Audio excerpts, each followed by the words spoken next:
Vairagya is very important, non-attachment. So there is one thing that you should remember. Now, for morning you should have a schedule. Full system I am going to give you the last day. For morning you have this schedule. All the things of the world,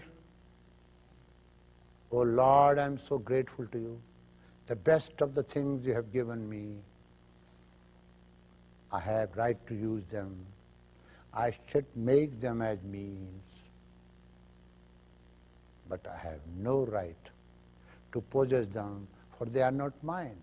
I cannot even create a blade of grass. How can I say this is mine?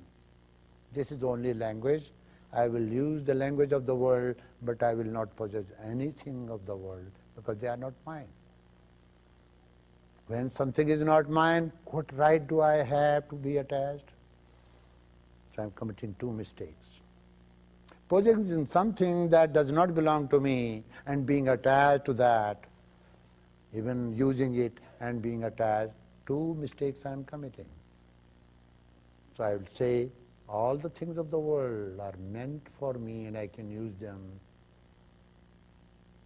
as means, but I will not possess them, for I will be attached, and this unauthorized position makes me small.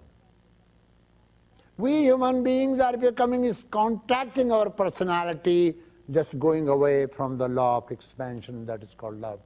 Love means expansion. Possessing means contraction. If you really want to learn to live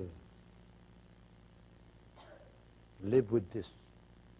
Remind yourself in the morning, every morning. I will watch my actions. I will watch my actions. Sometimes I don't want to do something, yet I do because of my habit, deep-rooted habit. But I understand that this is not right. How can I help myself? I become victim of my habits, part of my personality. The personality has been woven by this habit pattern. So let me practice this Vairagya. Vairagya will help you